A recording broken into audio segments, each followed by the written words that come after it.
I'm Midnight Agent Raw. And I'm Okame. We are the Super Media Bros podcast, and we are founding members of the OddPods Media Network. Hello, everyone. I'm Dylan. I'm Corey. I'm Kendall. Together, we host From the Middle, a comedy and culture podcast about being middle-class guys living in the middle of America, in the middle chapters of our lives, with points of view that fall somewhere in the middle. That's right, Corey. We chat about all things, mostly husband and dad life, geek culture, and entertainment from a relatively centrist and regular point of view. We all hear enough about the extreme ends of the spectrum, so we thought we'd create a conversational and relaxed podcast from a moderate perspective. Flyover state? Psh, more like state fairs, livestock. Guys, what's something that's cool and impactful that is the antithesis of boring? Yeah, I don't know, man. Listen to our podcast. We'd love for you to join the conversation. You'll forget you're not actually hanging out with us. That's From the Middle, available wherever you find podcasts and at From the Mid Pod everywhere. Face to face with superheroes, Doing our homework. a legacy of memories. All that and more. Are you ready to rock? As a robot rock. Super Media Bros.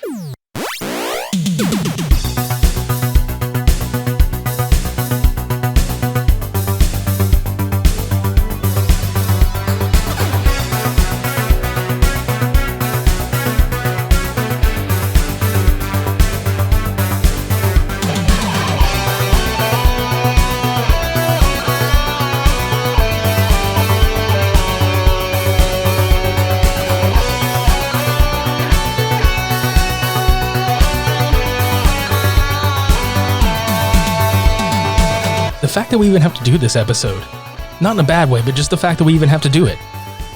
The fact that we had to come to this point in our however many years.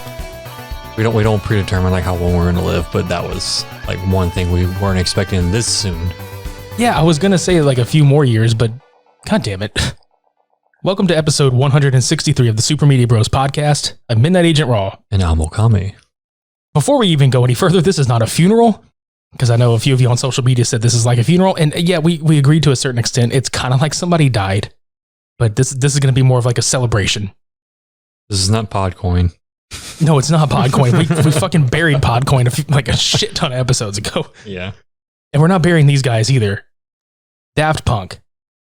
You know the name, and if you don't know the name, you know the robots. If you don't know the robots, you know the music, and if you don't know any of it, welcome. We're about to tell you. Surprising how you would not know anything about these guys by this point, because they've been around for decades. And they've been a staple of pop culture for the last 28 fucking years. Mm-hmm. I mean, they've been a staple for at least the last 20 years. I mean, you know, their first 8 years in the scene, yeah, they were kind of getting there, but they became fashion icons. They became pop culture figures, as in the robot personas, and then the music just speaks for itself. It's almost like even at the same time, they set the standard of what music quality and, you know, life should be, basically. Right. And the weird thing about it is they came from rock music and then ventured over into the world of electronic music and turned it on its fucking head in the best way. So Thomas Bangalter and Guy Manuel de Homem Cristo, better known as Daft Punk. It's just easier saying that name, yeah. Right. Yeah, I hope didn't butcher that shit just because it's, you know, French. You look at the name and you're like, oh, Guy Manuel and Thomas Bangalter, but just no, that's not it. That's totally an American way of saying it. It's like Guy Manuel. Guy meant well. They meant well. And yeah. Thomas Bangs Altars. So there we go. Kind of a fucking title is that Guy Bangs Altars. Exactly. Guy Thomas Bangs. Yeah. Just bangs altars. But look, Daft Punk fucks, y'all, okay? As the young folks say these days, they fucked. They slap and they fuck. That's right. In any order you want. Yes. So let's start at the beginning and work our way through their career. Not necessarily a humongous deep dive, but not necessarily a touch and go. Because I know together, this duo means a lot to the both of us and individually. So if you take it all the way back So these guys met in like 1987 in a secondary school in Paris and became instant friends. And in 1992, they formed this guitar group named Darlin, which is ironically where the name Daft Punk came from because of a review of one of their shows or their music. There was a dude named Dave Jennings in Melody Maker, and he called them, quote, a daft punky thrash. Okay. I mean, you know, these guys found this shit amusing, and they were like, oh, well, we were trying to look for a name, and this happened. Like, fuck it, we're going to do this. It's like those gifts that we always send each other. They literally just turn to each other and it's like, fuck yeah. Fuck yeah. But yeah, that's from the Get Lucky, because like Thomas is fucking playing bass and Guimon is like drumming, and one's looking like, fuck yeah, and the other one's, fuck yeah. Yep. We live our life by those gifts, goddammit. But yeah, in 1993, September to be exact, they were at a rave at Euro Disney, and they met Stuart McMillan, who was the co-founder of the label Soma Quality. And they gave him a demo tape at this rave, and basically it was what would eventually become the song Alive, but it was called The New Wave, and it was just a 1994 demo they put together. And they went into a studio in 1995 to record Defunk, which was basically their most commercially successful single at the time. And this is before they even found a manager. And that was Pedro Winter. And Pedro Winter was like a promoter, and he promoted a lot of other artists at his nightclubs, and the band eventually signed to Virgin Records, like in 1996. So you think about like the time that they met Stewart and then the time that they signed, it was like 3 years. Which makes you wonder, is like, were they that critically acclaimed genius level production music wise at that point? Or did they get lucky basically? I think it's a little bit of both, because I know Thomas' father was a producer for disco groups, you know, back then, but he's the one that kind of like guided them on how to do this deal, because the deal with Virgin that they signed is not really like a lot of other bands when they sign a label or sign to a label. It was more of like a partnership, because while they gave Virgin like, okay, here's like the distribution rights, you have like, we're signing the rights for you to distribute our music. Daft Punk actually retained the ownership of the master recordings, which, if anybody out there is in the music industry or has dabbled in the music industry professionally, you know, like that is the golden ticket. You want your master recordings, because with those, you've got everything. Right. And it was like around this time that they started just performing. They didn't have costumes at this point. You know, they weren't always the robots. And I mean, you can look at pictures of them from like 1995 to 97. There's a few of them without their masks, and then they have stuff that were just, they look like Halloween masks, you know? Yeah, because I remember we had a conversation a while back. I was like, didn't they have like animal like costume masks to like portray the idea of Daft Punk at the time, rather than doing the robot mask when they usually do that? Yeah, because they were trying to draw kind of a line in the sand with their personal life and the media at large, because a lot of people, you know, they lose their personal lives when they get signed and they become big. But I mean, even in the early days, they would put like plastic bags over their heads and fucking paper sacks and all kind of shit like that when they would do interviews, and people would just kind of look at them like, what the fuck? But I don't blame them at all. And now you know where Mr. Fiji got his symbol from. Yeah, no shit. I mean, and that's another thing too. Like, as we roll through, we're definitely going to talk about the influence of this group on what we know today as mainstream EDM. But this is around when they had their first United States performance in 96, like before they got bigger. It was at an event called Even Further in Wisconsin. And at the time, they were just using like drum machines and vinyl records for their performances. Now, if anybody has listened to Alive 1997, which I think that came out in 2001, it was kind of an after the fact thing, because it was on the Daft and Direct tour that they recorded that shit. Very basic, obviously drum machine heavy, but it was very just not bare bones, but it felt aggressive in a way I hadn't heard before. Or like raw. Yeah, absolutely. Yeah. Because I mean, that goes into homework, because Defunk and Alive are probably two of the bigger songs on there, aside from like Daft and Direct and Revolution 909. I mean, the whole album is fucking fantastic. But that album really took Chicago House and a bunch of other things like that. And it didn't blow up immediately, but it definitely put the bug in people's ears like, oh, this is a fucking thing, and it can be more. Yeah, I think we can recall like two different instances when it comes to when we first stumbled across these guys. And for me, it was whenever I first saw the music video for Defunk on MTV. You know, the dog Charlie walking around New York City with the boombox and the broken foot, and he's trying to be a normal social person or entity basically, but he has this obnoxious boombox playing music, kind of deferring a lot of these people away. But then he he has some acceptances at times and, has a normalcy of the music video, but a lot of times he's just kind of like shunned away, I guess, because of who he was. But I think outside of the music video, like that song just resonates every time I hear it. It gets to me so much, and I can't not sit still. Like that's such a great fucking track, and it like holds up even like after all this time. I know, and it's hard to believe that 1997 was 24 years ago. That is so fucking mind-blowing to me because it feels like just yesterday. It's just amazing. Like there's a lot of songs that you can like hum along to or sing to or kind of like, yeah, that's my anthem. But like this song, it's just consistent like over 24 years. Like it has not changed at all. Right. And I think that was the biggest thing that hooked me about Daft Punk, because the first one I heard was actually not Defunct, but it was Around the World. Because I remember being up really late one night watching MTV. I want to say it was like a Friday or Saturday, and it was maybe like 11 or midnight. I was like 11 years old at the time, which seeing that video, I was like, what the hell is this? It's a Michel Gondry directed video, and it's a fucking cool video, but the song is so hooky.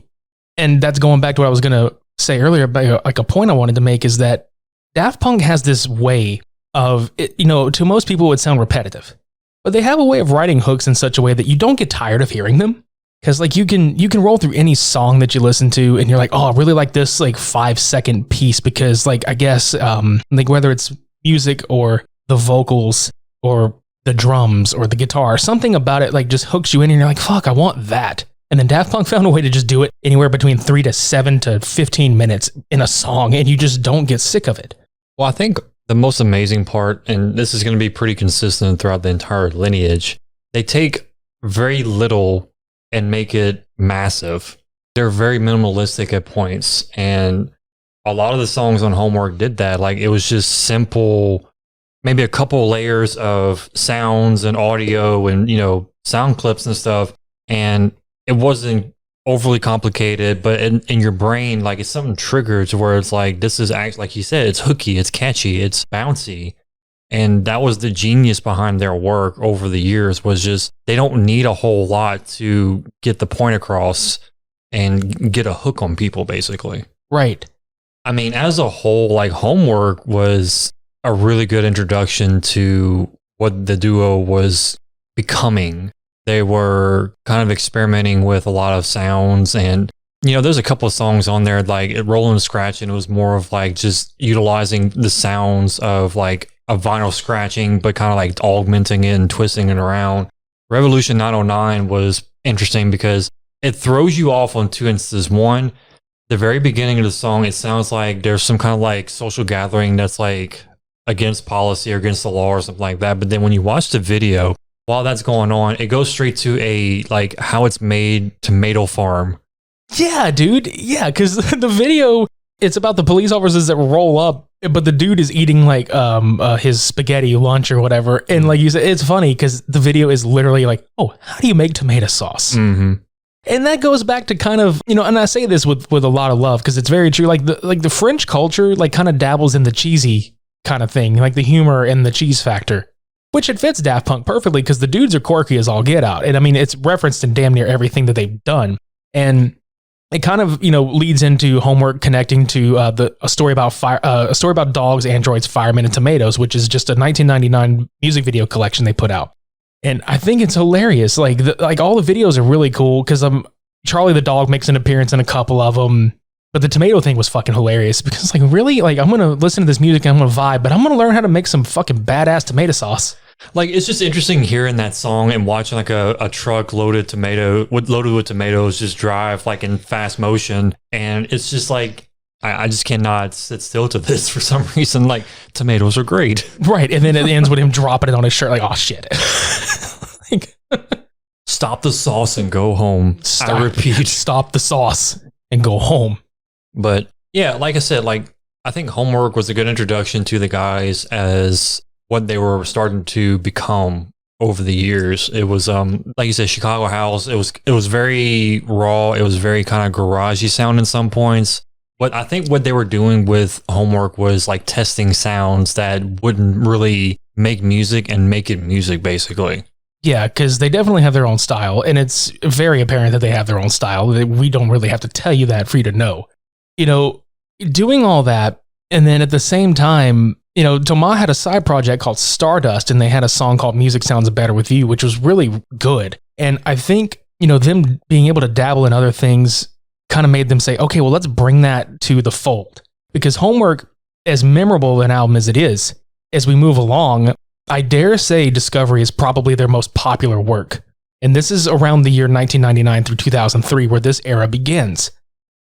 And they didn't have the robot persona until this because they were kind of obsessed, which everybody was, I think, at the time, with the Y2K bug and how computers were going to get fucked up and planes were going to fall out of the fucking planet would basically crash. Right. Yeah. Mm-hmm. So they kind of put this statement out where they were like, oh yeah, at 9/9/99, we were in our studio and something happened and we fused with our electronics and became robots. And so that was born, which if you're going to have, this music, you gotta, I'm not saying it was intentional to be the robots because they definitely tested different masks and things. And at one point, like I actually read about this, at one point the masks had fucking hair. Like they had felt of hair on top and they just said, fuck that and ripped them off. Yeah. Because that would be kind of, I don't know, it'd be weird to look at. A little bit much, to be honest. Yeah. Visually. But yeah, they settled with the robot personas, which I don't know, I say the music speaks for itself, but I mean, does the image really propel it further? Well, I mean, I think it does because ongoing, the music kind of revolves around like a conflict, like an internal conflict with, do you want to accept who you are or try and be something different, basically? And what I think this album did was try to become robot or try to infuse itself with being like an android or something like that. And I don't want to further go along topic to the next album. I kind of want to discuss Discovery a little bit more. But like I said, with this album's kind of starting off with the robot visage, the personification of being an android. But as a whole, like he said, this album is probably the most commercially popular album they've ever made up until, the end of their days, basically. This one just from start to finish had the most, me personally, it's my favorite album. Like, I'm not going to lie. I love every fucking song on this album from, top to finish. It's a lot of French house. It's a lot of that European, like, dance, discotheque kind of feel to it. And it definitely shows, like, if you watch the succession of music videos for a lot of the songs on the album, it's just one big long anime, like a 90s anime of just these aliens being abducted by the Earth to perform their music on Earth because they want something besides what they have on their own planet, basically. And One More Time is the starting song to the whole album. And it's just, I wanted to sit there and ask, like, to make a poll on Twitter at one point, and I was kind of curious to see, like, when people hear the word Daft Punk, what is the first song that comes to mind? Like, out of all the songs, everything out there. And I personally felt like the top song would be One More Time. Oh, it absolutely is. Because, like I said, that's like the party anthem for like anybody. Like, that's just like, whether it's the end of the world, Y2K kind of fiasco going on, or if you just want to have fun in general, like, that's the song to go to. Yeah, because going into this album, it is very distinctly a shift from Chicago house to more of like a disco, post-disco, garage house, R&B even, and space rock. Because, I mean, if you move from One More Time into Aerodynamic, that fucking guitar, people that heard that listened to Homework and really liked Homework, believe it or not, when Discovery had come out, it was a little jarring at first to people that had listened to them before because they were kind of like, well, what the fuck is going on? It's not terrible, but what is this? And the way that Thomas had described it, which I think resonates with everybody, and I think that's why this is such a very good album to connect with, is, I mean, the name Discovery, it's just, when you're a kid and you listen to music, you don't judge the music, you just like what you like. And that's kind of where this album was coming from for these two. It's like, okay, well, we're going to do what we really love and we're going to put our own spin to it. Mm-hmm. And I mean, you have so much there's just a vast collection of styles on here and it just works. And the way they use samples and the way that they incorporate those samples into their music, you almost don't know that they're samples because that's how you're supposed to fucking do it. And that's the beauty behind their genius, is like how they utilize sounds and audio clips and samples and make it seem foreign enough to where you don't recognize any of it. Because I remember you mentioned, I don't remember who it was that did it, but they caught like a distortion from like a bass or something. Yeah, Thomas was doing a live performance somewhere, and he unplugs one of the wires out the back of the mixer, and he fucking makes a bass line on the fly out of the feedback live. Who the fuck does this? Obviously, Tomas. Yeah, I mean, and that's what I'm saying. Like, it's the genius of these guys, where Thomas is usually like the ideas guy, and he's like, okay, here's like a palette of sounds, here's some music, and Guimond is usually the dude that's like putting it all together. Okay, this works, this doesn't work, try it this way, let's flip this backward, whatever. Right. You cannot deny the chemistry between the two of them, no matter how you spin it. And this album is a very prime example of that. And I mean, the whole collaboration with Romanthony is really what started it, because he starts and closes the album. I mean, unfortunately, he passed away in 2013, which like it sucks, because that dude. But the good thing is that dude's voice and vocals will live on like forever in this song. Because like one more time, like we mentioned before, we keep coming back to it, but that absolutely is one of the best songs by, I don't care who it is. It's one of the best songs by any artist to ever come across radio waves. People know what that fucking song is. You can turn it on and nobody has ever heard of the band, but they know that fucking song. Oh, yeah. But I will have to say, like, there's another song on that album that I fucking adore crazily just as much as One More Time, and that's Superheroes. Because I know pretty much every song on that album is fantastic, but if you listen and you hear that drum roll at the beginning, it's like, oh shit, I know what's coming up. Like, it's just that fucking hit and build. Yeah, and then it just starts that fast paced boom, boom, boom. I'm like, oh my God, like that. If you do not feel something with that song, something's wrong with you. Like from the head, like neck up. Like that song should immediately just make you jump. Right? And it's a fucking Barry Manilow sample. Mm-hmm. And it's very fucking minuscule. Like you have to dig to know like which part they did that with. And that's the thing I want to get into, like you said about the drums. I wanted to kind of get into that like slightly, but not on like a giant, rolling topic. Daft Punk really brought in that sidechain compression on drums. Mm. Not that other people weren't doing it, but I think Daft Punk were one of the few people that did it in such a way that, it's aurally pleasing. And it's such a specific and difficult thing to achieve. But when it's done right, you get shit like this. And you really have to use, headphones to appreciate it. Because it's a production where when the drum comes in, everything else ducks out by just like a half a second. And nothing else is there but that fucking boom. And it just makes their sound, especially on this album, because everything was damn near 4 on the floor for this shit. Right. And you going on about Superheroes, I really like Digital Love so fucking much. That is a good song too. And I mean, this album even spawned, eventually when the age of YouTube had come around, like the Daft Hands, the video where they did Harder, Better, Faster, Stronger. Yeah, with the fingers, yeah. Yeah. And it's, again, this is more like pop culture, just like flowing in. Like we hadn't realized it at the time when it had come out, but over time, you see this group becoming larger than its own thing. I mean, I want to say Harder, Better, Faster, Stronger is one of the most sampled songs by other artists. I mean, that's pretty much like the second most recognizable song on that album too. Yeah, because Kanye West did it on Stronger, which, later on in their career, Daft Punk actually wound up doing 4 tracks for his Yeezus album. And we'll get into that later, but I mean, that's kind of what we're getting at with the influence of these two on modern music and pop culture in general. I mean, they became fashion icons at the time too. They were in fucking Gap commercials and all kinds of shit. But that leads to the Interstellar 5555 anime that we were kind of hinting at with the music videos, which on its own is a really neat project, because I think that's at the moment when I realized that they were trying to do something more than just the music aspect. Mm-hmm. They were trying to do a narrative. Yep. And the guy they went with, and I hope I don't fuck his name up, but I mean, I know his last name is Matsumoto. It's like Leiji Matsumoto. And he's done Space Battleship Yamato, Space Pirate Captain Harlock, Galaxy Express 999. And he's a legendary artist. And the way that they were able to collaborate and make this film, I think it only added to the mystique more. And it definitely made this album bigger than it probably should have been. Mm-hmm. Not saying it shouldn't have been as big as it is, but I think it propelled it even further.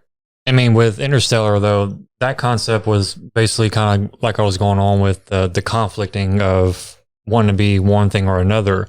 So they were amongst all other androids, but they wanted to feel more emotion, more connection, more human, basically. So they eventually tried to don like face masks or skin of some sort, but they were shunned by the rest of the community for trying to be something different, basically. You talk about Electroma? Yeah. Yeah, that's during the Human After All era, which I didn't know if you wanted to move on to that. Or if you had anything else for Discovery. Well, I mean, I can rant on about every fucking song on Discovery, but I think we'd be here for another 30 minutes just for that album alone. Right. So, yeah, we can move on to Human After All because I think that one's going to be a interesting topic because, and I don't want to say this like in a difficult manner, but like not many people really praise that album as much as it should be. Yeah, I mean, they kind of ditched the whole disco and garage sound. And if you want to talk like minimalistic, they did a lot of improv. There were more guitars, heavier electronics. I mean, shit, it only took them 6 weeks to make. Which, if you think about the fact that Random Access Memories took 8 years to make, Human After All is probably the exact opposite of that. Now, when we talk about this album, we don't hate this album, like, by any fucking stretch. It's definitely different from the rest of their catalog.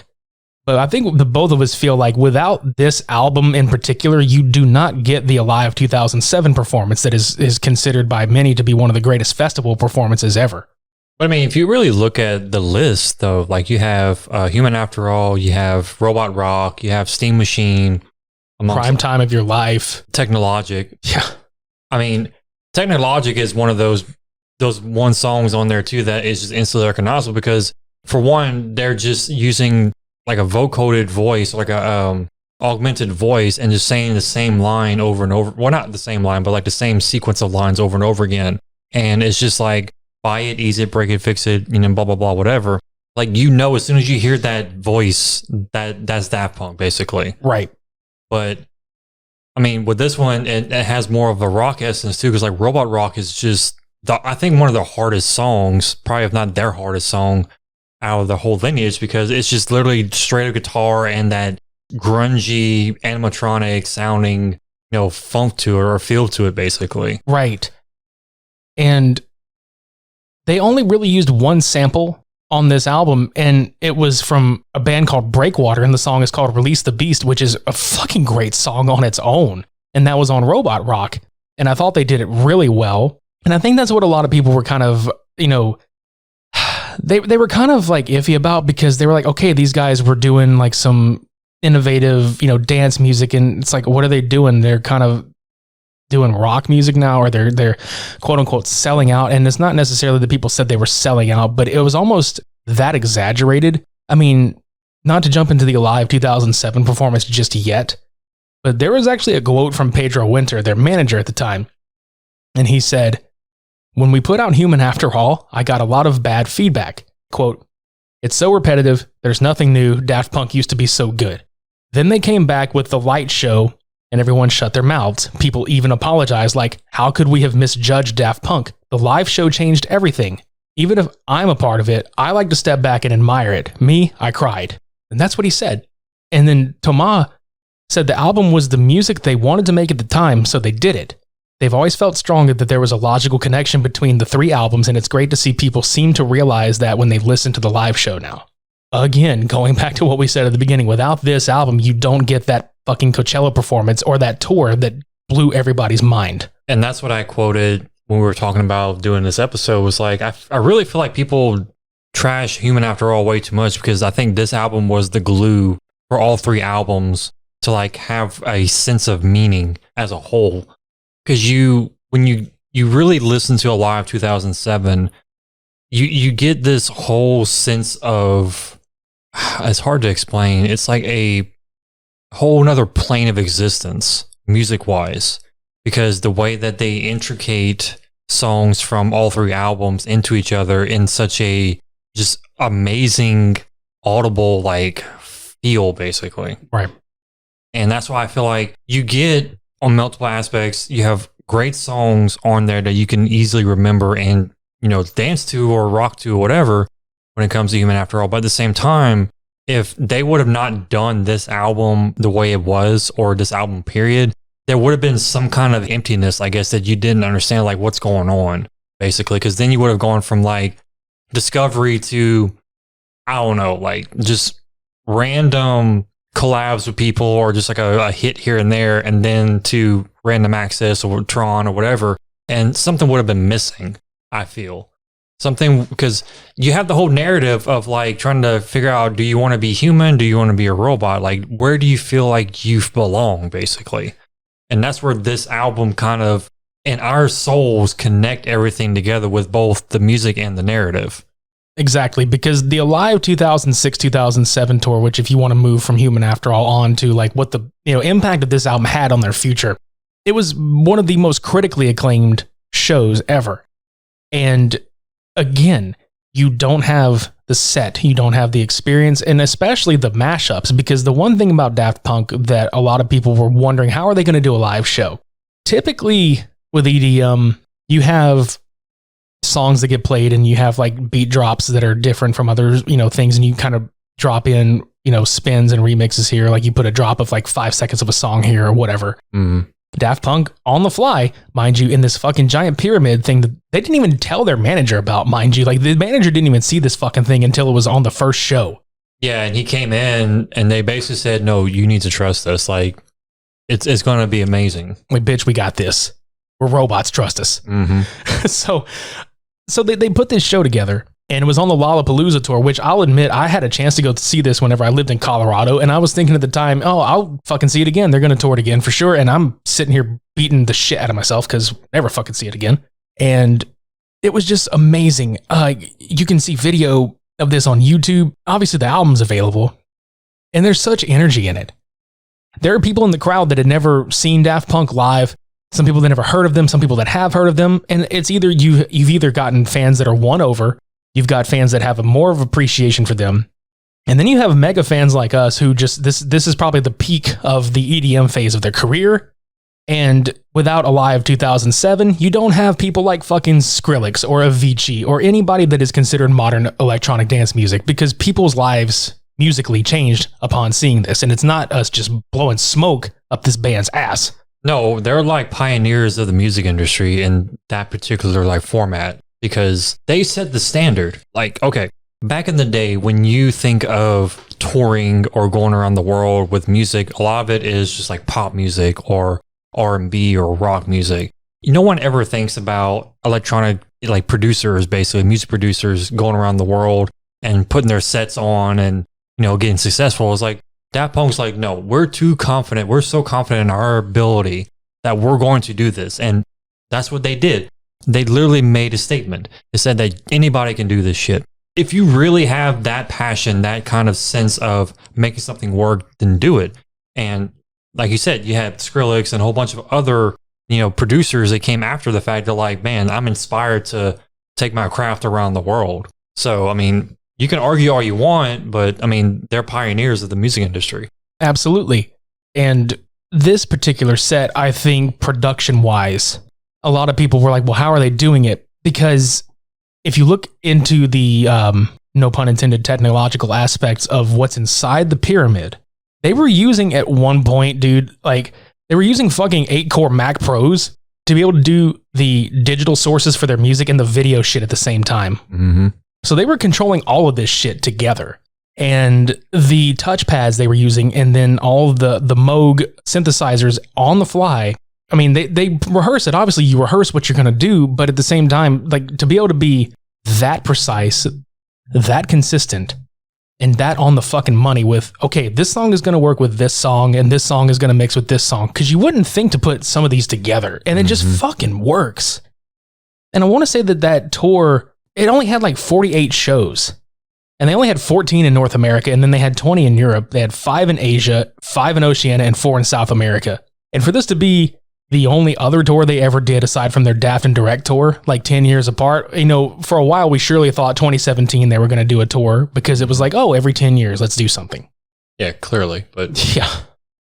But I think this album / tour, it kind of revitalized people's interest in Human After All, just kind of, bookend this era. I think it absolutely defined that album, like we were saying earlier, is like the glue that held the first two together and then some, because you don't have this performance without this album. And I think that's what makes it crucial that it's part of their entire catalog. Mm-hmm. They actually won a Grammy in 2009 for the single Harder, Better, Faster, Stronger. Like whenever they put that remix out, the live mix of it, and the album itself. So if that doesn't tell you, okay, these guys are going to do greater things, then fuck. I mean, you're talking about people that when the game DJ Hero came out, is Daft Punk going to be in it? Well, fuck yeah, they're going to be in it. But then, of course, where do they go from here outside of, being influential? Yeah, I mean, I want to say this was around the time they went back to Paris, like in 2008, and they started to work on what would later become Random Access Memories, which they were still working on it then. But I'm trying to remember around the time, because I know Thomas at one point had actually scored the film Irreversible, and I know Guimond has done, his own share of things, outside of the group. But I want to say it was when they got announced to be the people that were going to score Tron Legacy, I think people started to really take a bigger notice. Mm-hmm. And Tron Legacy, I'll say this, and I know Cody's going to agree with me on this shit. It's not like it's a bad listen. It's not even a bad listen at all. I think it's a great composition. It proved that they can write more than just electronic things. They were able to build soundscapes. They were able to build an environment that you can kind of lose yourself in. And it proved to people they're more than just electronic musicians. They can score, they can compose, but they were just kind of, a spoke on the Disney wheel. That's kind of how I put it for this moment in their career.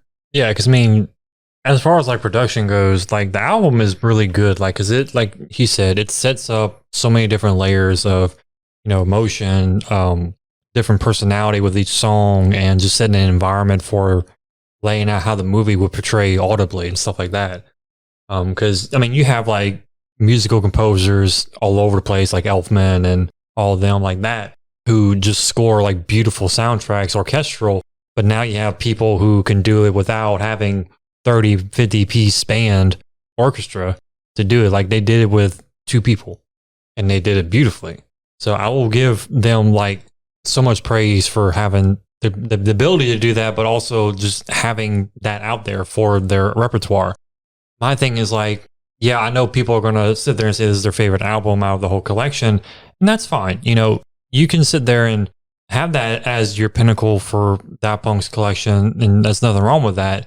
My thing is like the way the mind works, like that album, and he kind of mentioned this one point, it's like it's really a sit down while you're doing something else kind of album.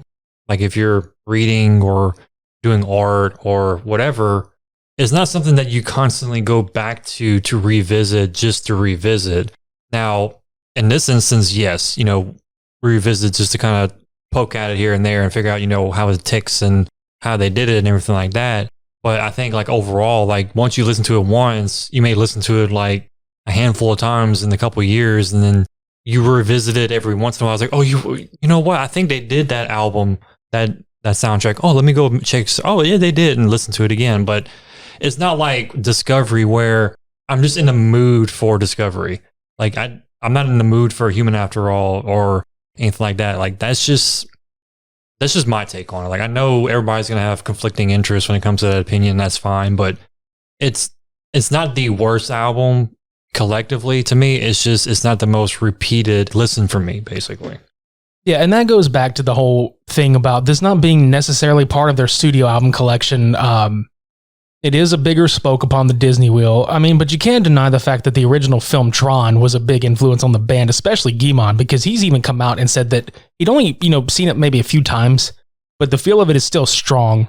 In that he thinks that like the imprint of the first film is not going to be erased at all by the new one because it had a visionary quality to it. And I think that's what kind of put them on the map to do this, because it's almost made for one another. The two entities are almost made for this collaboration. And weren't they featured in the movie? Yeah, they were in the End of Line Club. They were the DJs there. Mm-hmm. Which I thought was a really cool touch in that movie. Oh, fuck yeah. Because I remember, like, I was going to see this movie no matter what, because we're both huge Tron fans in general, but I think that more sold the sequel than anything. The score, like, music makes movies sometimes, and this is a clear case of that, because the film is great on its own, but Jesus, like, do you have the film without a great score like this? That goes with any genre in general, but yeah, like in this case, how do you represent a digital 80s video game-ish world properly? And most people will sit there and just like chiptune or make it seem so mono or boring, but you know, they actually do create, like, it's more than just electronic sounds and, you know, effects and stuff. It's just like kind of like that looming essence behind it and adding to the electronic aspect.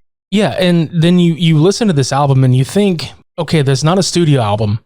What is their next one going to sound like? Because I can say, just me personally, that upon listening to songs like Derezed and End of Line, you know, just a lot of the stuff that had more drum patterns in it, I was thinking, okay, I can see the new drum palette that they're using. It feels retro wave in a way.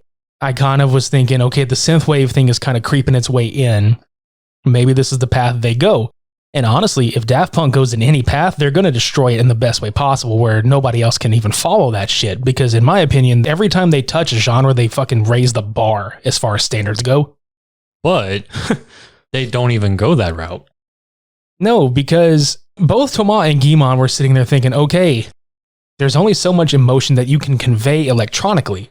You know, instead of trying to convey robotic emotion, let's try to convey human emotion through the robot personas, which leads us to their swan song, which we didn't know at the time would be Random Access Memories in 2013, where not only did they take a complete left turn, you think about this, in 2013, a band that has been so groundbreaking says the hell with it and puts out a full-blown fucking disco album with electronic and funk and soft rock and progressive pop fused together. And we have one of the greatest albums that has ever fucking existed. To give you an idea of just how immensely like successful this album was, if you go back to their previous 3 albums, the Homework and Human After All charting across the world, they range from about, I want to say it's like the 20s to 30s, maybe at the average. Yeah, because Discovery was like number 2 in the UK, and I think that was the highest chart. That was their highest charting album, was Discovery, because they hit a couple platinum awards, a few gold awards for that album, but they had a lot of top chartings for some of the countries around the world. Random Access Memory was number 1 all across the world, and it had so many platinum awards that, I mean, this album is a masterpiece, and it clearly shows both musically and, you know, respectively by reviews. Like, if you can take all of your work and majorly surpass it, then you've done something. You have succeeded in life, like in the highest form. Because, like I said, who else can you tell that I have made something that has charted number 1 all over the world, the whole album? But at the same time, they got Album of the Year and they got Record of the Year and a few other awards in the Grammys, which basically leads to my point here. When Daft Punk comes out with an album, don't you think all the rest of the artists coming out be like, okay, we lost? Yeah, we're super fucked. Yeah. I mean, especially that album of this caliber. If you sit and just say you've never listened to this album in your life, and you listen to this podcast, and you're like, okay, I want to listen to this album. The fucking musicians and artists that are on this album, now, granted, they collected over 8 years of working on this thing. You got Julian Casablancas, the singer from The Strokes. You've got Todd Edwards, who was on Discovery. DJ Falcon, who was a big influence on them in the beginning of their career. Fucking Giorgio Moroder, and he didn't even produce or like sing. They literally took this dude and recorded a dialogue of his kind of life experiences on 3 separate microphones, which he was like, I don't know why there's 3 separate microphones from different eras, but literally only Thomas was going to know the difference between the 3 of them. You've got Nile Rodgers, who is a fucking legend in the industry. He's worked with everybody from like Chic to David Bowie. Like, you name it, this dude has probably played guitar on the album. Mm-hmm. Pharrell Williams, Paul Jackson Jr. on guitar, Nathan East on bass, John J.R. Robinson and Omar Hakim on drums. Like, dude, those 2 are probably some of the most sought after professional like studio drummers in the fucking world. And they got to work with musicians of this caliber because they didn't want to do it electronically. They said they wanted to just go ahead and, you know, make it as, you know, human feeling as possible. They wanted to really write just the best music they could write. I mean, really, the only electronic parts of the whole album were the vocoded robot voices that they utilized throughout the whole entire years, and then a few little synths here and there. But yeah, majority of the album is just like full on band. and vocal, like actual vocal work. And like, we haven't even talked about any of the songs yet. Like, we're still like praising just the amount of success that this album is oozing, whether it be like the people they work with or just the work that they put into it over the long period of time. Obviously, you're going to know like the two main songs, Get Lucky and I think it's Instant Crush. Yeah, that's the one with Julian Casablancas. And I'll tell you right now, you know, not to jump back and forth so much, but fuck, dude, that song, the video made me cry. The first time I watched the music video, I had just tears because I thought the concept of the two mannequins that couldn't physically like move or be together, and it just, the music fits it. It was so good. It was so well done. And it's weird because Julian Casablancas, like his vocals in the song, it's really not his register.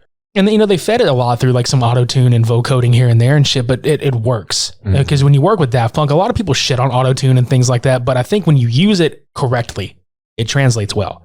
They didn't oversaturate it, basically. No, they sure didn't. Which I think that's what the music industry has been doing wrong, is just they completely rely on auto-tune versus actually trying to slightly tweak it enough to where it's something unique. Right.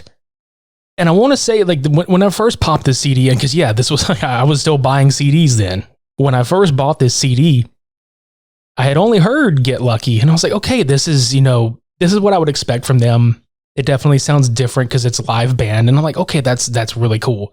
When Give Life Back to Music comes on, that is literally setting you up for like, oh shit, that's what this album is gonna fucking be. And I'm telling you right now, from Give Life Back to Music, The Game of Love, Giorgio by Moroder, Within, to Instant Crush. Not that this whole album doesn't fucking just grip you from start to finish, but those 5 in a row, there's just something about that succession of songs where it's like shit, like especially Within. Within is probably their softest track that they've ever done. I mean, I gotta give some props to The Game of Love too. Like, I just feel like that one just is... Okay, you know, we think about Instant Crush and Within and stuff like that, like the softer side of Daft Punk, the more like depression or emotional or sad side of the music. Like, I think Game of Love just kind of brings the vibe of just kind of not uneasiness, but it just seems like something's wrong. But they do it so well, like you can relate to the song without it being too overbearing with that emotion. Like, you can just be like, man, I feel that. Like, I feel like some kind of connection here for some reason. Dare I say, The Game of Love is a spiritual sequel to Something About Us. Like, in terms of what Something About Us was, and then The Game of Love is almost like a fallout from that relationship, if you want to go that route, lyrically speaking. Yeah, because I think Something About Us was more playful versus this one was more just like the realization. Exactly. Yeah. And again, going to Within, and then Instant Crush. Instant Crush is probably lyrically one of the best ones on this album. Mm-hmm. But then, like, you move on to Lose Yourself to Dance, which, oh my God, dude, like, Lose Yourself to Dance, you literally do just that. It is one of the best 4 on the floor songs I have ever listened to. That's probably the most fun song on that track, to be honest. Like, I know Get Lucky's real vibing and stuff, but that song, it lifts your spirit like out of your body, and you just kind of like flop there, like, oh my God, what the fuck am I listening to? But it's awesome. Yeah, that of the 2 Pharrell Williams featured tracks on this album, that's the one I go to more. Mm-hmm. Because you want to do like the Weekend at Bernie's dance to it the whole time. You're just like, oh. Yeah. But then you move to like the back half of the album, because it's only 13 tracks long, but you move to the back half of the album, and it starts with Touch. And Paul Williams is the dude that is featured on it. Now, he has done so many songs with like Three Dog Night. He's worked with David Bowie. He's worked with the Carpenters. I mean, for fuck's sake, the dude has been the fucking villain in Phantom of the Paradise, which I would love to cover on Cult Cinema Showdown at some point, because it's absolutely one of the most like cheesy horror comedy musicals that has ever been done. But this is where this guy's coming from. And it all goes back to the French kind of embrace the cheesy stuff. But I love the emotion conveyed with Paul's vocals on this one. And it's very classic sounding. It kind of has like tones of like a lounge singer kind of feel to it, but it's a little bit more like high register. Yeah. It's almost Vegas-y. Because the way it begins, it's very distorted with like this kind of digital water sounds kind of going in the background. But then it gets into like the break of just touch, And it's very soft. It's very elegant. And like you said, kind of just Vegas. And then you start picking up that like that whack, like that, right, that funk kind of vibe to it. And then he starts like becoming bellowed out, like, yeah. And he builds up. And then it's like a full on like funk band going on. And then it drops and it's just suddenly like back to the beginning. Very mellow and very melodramatic at that. So like kind of take into this, like imagine this, how it feels. It's almost like in a weird way watching Rocky Horror towards the end. Exactly. Because it's like a roller coaster of emotion. Like you get the cheese factor, you get the very soft and elegant and just kind of like feathery, I guess softness. I'm repeating a lot of words here, but whatever. you get that a lot, but it's you would think that taking so many different emotional ranges would be kind of contradicting, but the way that they blend them all together and make it work is just amazing. And then what comes after Touch? I'm trying to remember. Oh, Get Lucky comes after Touch. That's right. Which, I mean, we don't have to rehash, Get Lucky over and over again. But I mean, it is the song that sold this album, because it was the first single. And I think it was a big reaction, like a lot of positive reaction to the song. But there are people out there that feel it's too repetitive, it's too long. Which, if you think it's too long, go listen to Too Long, because that's literally like fucking almost 15 minutes. Yeah. This was one of the first songs they did when they were doing this album. It was one of the first ones they got on board with and were like, okay, let's fucking make this. And you got Pharrell Williams, you got Nile Rodgers. You can't go wrong. No. I remember at one point on Twitter, Patrick Stump from Fall Out Boy saying, if this band ever actually existed, where it was literally just Daft Punk, Nile Rodgers, and Pharrell Williams, like, give me all the tour tickets. I will go see every fucking show that this band would do. Mm-hmm. And that's true. If this would have toured as a live band, I would have fucking shelled every dime I had to go to this tour. Oh, yeah. And then it moves on to Beyond and Motherboard, which, I mean, they're not necessarily filler because they're great fucking tracks, don't get me wrong. But it's like, this album does give you like a roller coaster ride of sorts, because then you get to Fragments of Time, which reunites them with Todd Edwards, who I want to say did Face to Face with them. I actually really love this song. I do too. I adore this song so much because it's like a delicate funk feel to it, and then the vocals are very soft and elegant too, like just how what Touch was. But it's a little bit more playful versus Touch, and it's the guitar is so amazing. I always remember that guitar is just one of the more top points for me for that song. Fragments of Time kind of has a Hall & Oates feel to it, if we're going to be honest. And a lot of people may not know this about Todd Edwards, like, because he did this exact same method on Face to Face. He does this thing where he does cut up things where he will take portions of songs or pieces of music and cut them together to mash them into one collective like flow. And he did that for this song. And it actually wound up being the chorus of the song. Like, if you listen to the music in the background of the chorus when it's happening, that's Todd Edwards' like cutting style of, music. And it really works, and, they pretty much told him that they felt the song was lacking in the electronic elements because they kind of wanted to like infuse that with the rest of what they were doing with the human elements. Right.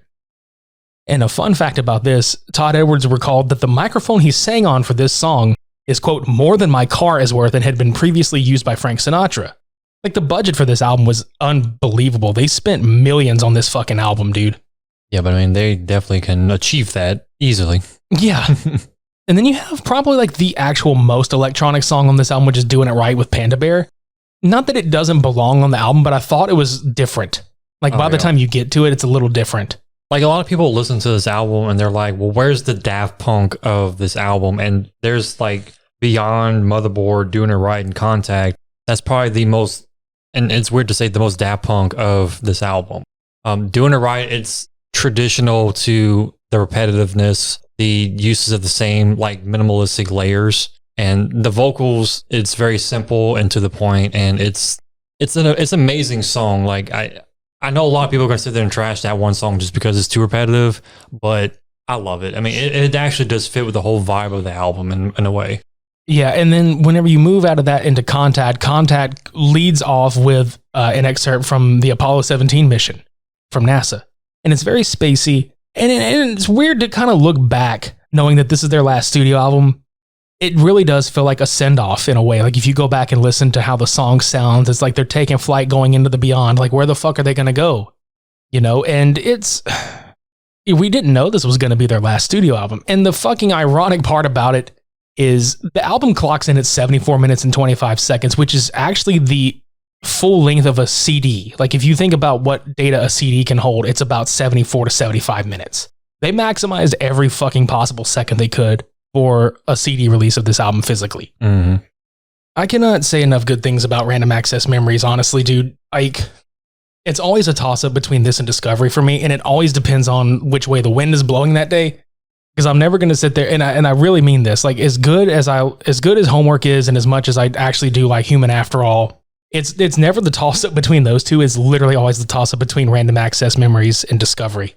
Yeah, like I always sit there and I tell people like I love Discovery, like head above everything else, but Random Access like is just a whole different like feeling, but the same level of like amazingness as Discovery.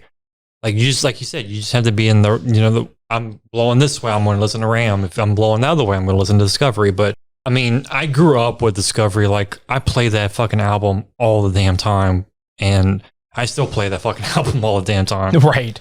I mean, I was just listening to it like nonstop for the past couple of weeks here.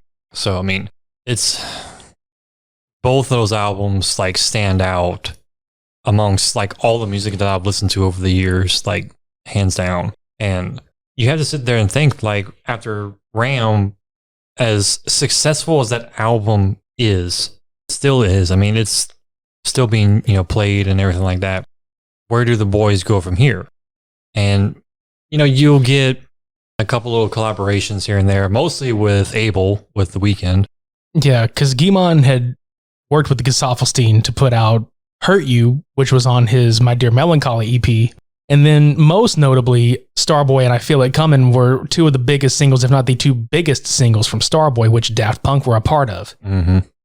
And it was so neat to hear them, especially in Starboy, use almost, you know, their sound to create a hip hop palette or like an R&B palette for somebody. Because you can hear it and you know that production. I don't give a fuck who you are. If you're familiar with Daft Punk, you know the compression of the drums, you know the piano and synth palettes, you know the minimalistic sound design they use, and it fucking works. Yeah, it's like their drum kit is just so distinctive. And like you said, like it's so strange in a way to hear them do hip hop, but I mean, they make any genre work. Like they can make electronic music work, they can make disco, they can make funk, they can make rock. They can pretty much touch a genre and be like, this is gold. That's gold. Right. But you know, in a sense, you know, you had to be something pretty special for Daft Punk to look at you as like, yeah, I'll work with you. I mean, you explained to me like the whole story with Abel and was it Guy? Yeah, Guimon and Abel were actually friends, and they would club together whenever they would be in Paris. Right. And it was kind of like, it came up in an interview with Abel where he was just like, oh, when are we going to collab? Like we hang out and talk music all the time. When are we going to collaborate together? And that's kind of where it kind of boiled over into Starboy, which is one of the best damn songs like that he's got. Mm-hmm. And it's proof positive. I want to say that, you know, The Weeknd was always going to be a big star.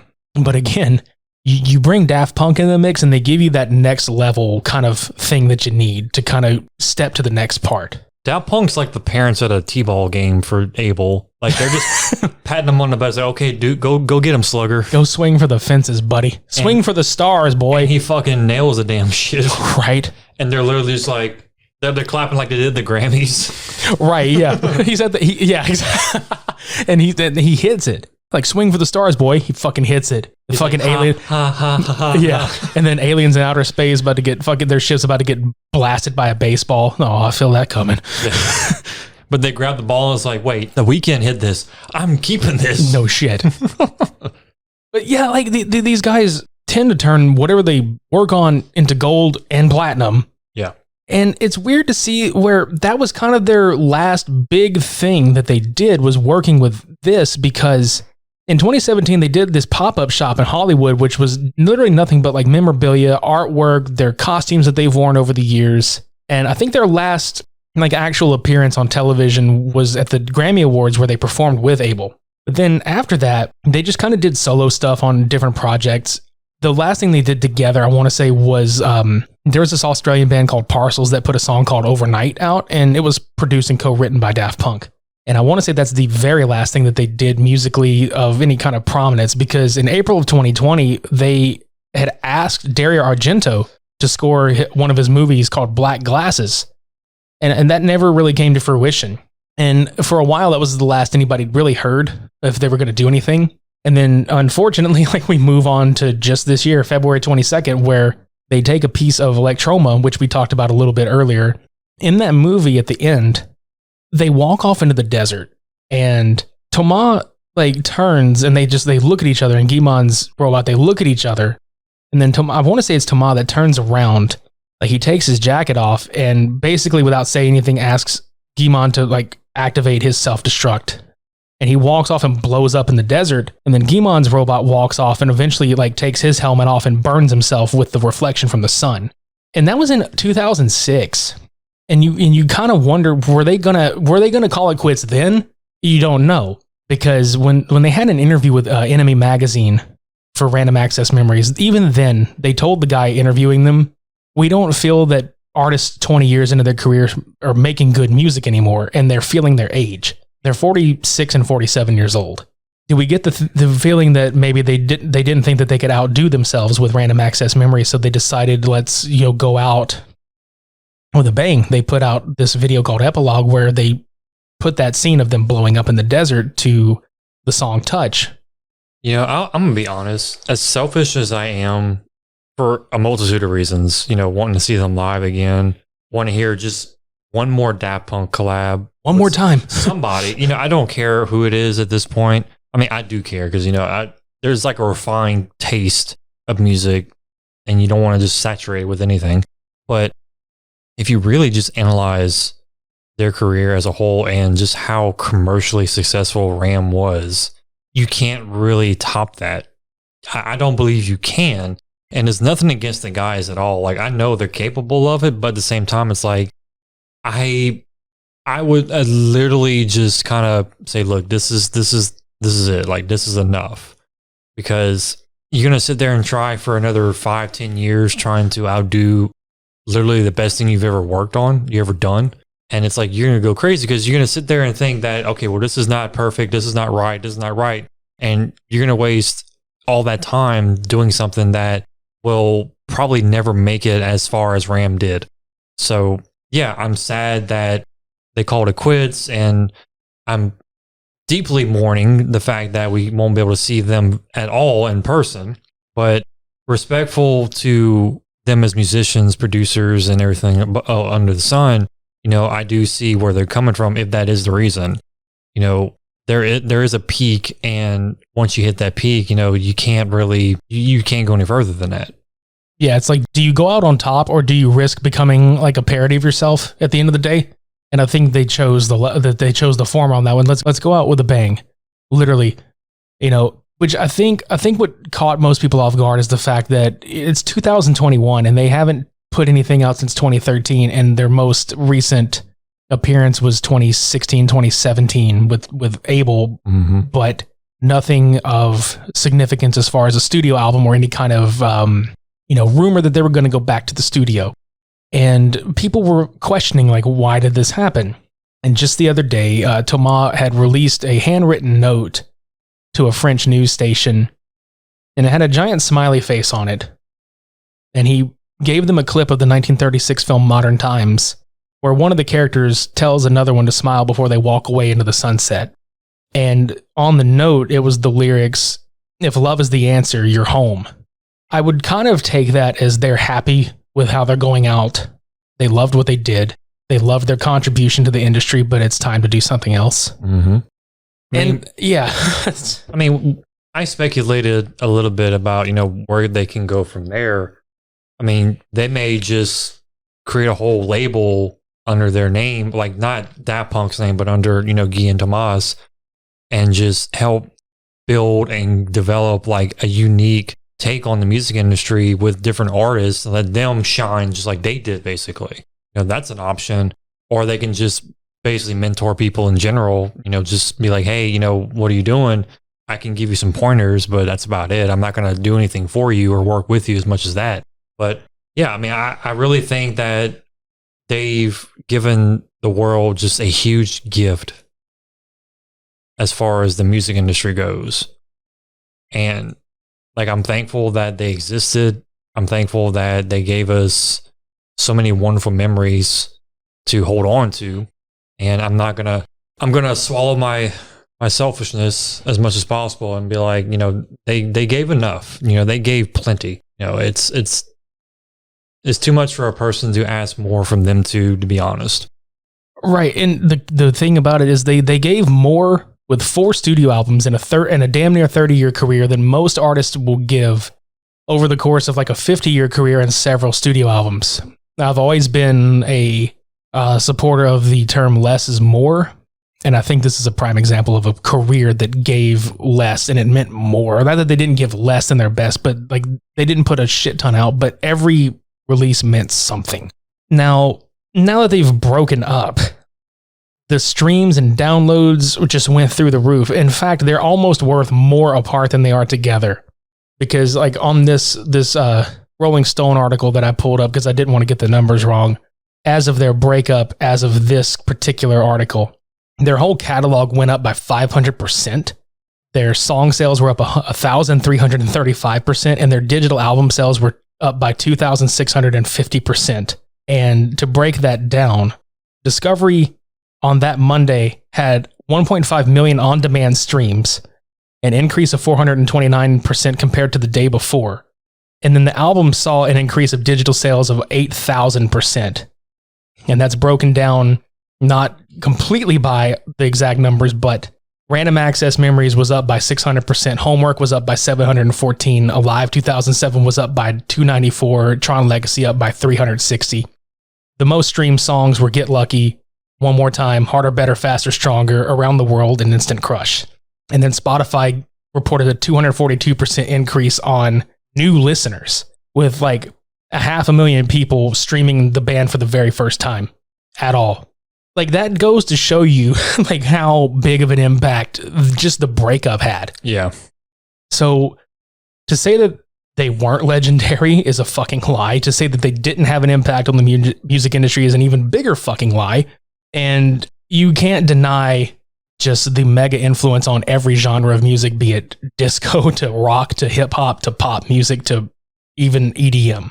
They were fucking trailblazers. And I'm glad that if they're gone, they went out on their own terms. As much as both of us are sitting here like, fuck, I didn't want to see them go. I mean, I'm glad for what they gave us in the end. At least in our lifetime, we got them. Yeah, I can honestly sit there and be like, I was lucky enough to literally live their whole career start to finish. Right. So if you've never listened to these guys before, change that. Just go, find an album, find a song, and discover them completely. Get lucky and discover them. That's right. I really wanted to say thank you, Tomas and Guy, for everything. Like that as heartfelt as I can give it to you two guys, like that. I just want to thank y'all for just existing and giving the world, like I said earlier, the gift that y'all gave us. As I don't give a fuck how corny this sounds, but to end it with something, they gave life back to music. It ain't corny. Like, it's honest truth. Like, I can sit here and just be legitimate all day, every day about them, and it's not corny. It's not meant to be corny. It's like I'm legitimately saying, like, I appreciate the fact that they exist. Like, they existed. Same. As a duo, and whatever they do in the future, by all means, go for it. But I'm just grateful that the last 20 something years, I was able to listen through them like head to toe, basically. Yeah, me too. Because specifically, like Discovery and Random Access Memories came at very important points in my life. And for lack of a better term, like those two, not those two albums alone, but those two albums had a big hand in saving some portions of my life and gave me some happiness and musically inspired me. So yeah, definitely hats off to those two. And thank y'all for all the shit that y'all fucking did for this industry and all the good times and all the awesomeness. Cause there's never going to be another one. There's never going to be another group like these two ever. I can name like a few artists, but I don't think anybody's going to come close to Guy or Tomas at all by no standard. Nope. And like, I'm not blowing smoke up their asses by any means. Like, that's just my legitimate like take on them. They're that critically acclaimed, like genius level producers. Yeah, they're that important of a contribution to this industry. Straight up. Mm-hmm. That's all I have to say, really. Yeah. If you guys want to listen to past, present, and future episodes of our podcast, check out supermediabrospodcast.com. Check out all the other shows on the OddPods Media Network. Subscribe to us on YouTube. Buy some merch from us. Follow us on social media. It's all in the show notes below. Just scroll down, click, and take it away. We'll put a Spotify link to Daft Punk's entire catalog in the show notes as well. Other than that, I would say we should probably robot rock our fucking asses out of here. Just one more time. Just one more time. Thank you guys so much for listening. This has been episode 163, Daft Punk 1993 through 2021. Until next week, I've been Midnight Agent Raw. And I've been Okami. Shades on. We're off.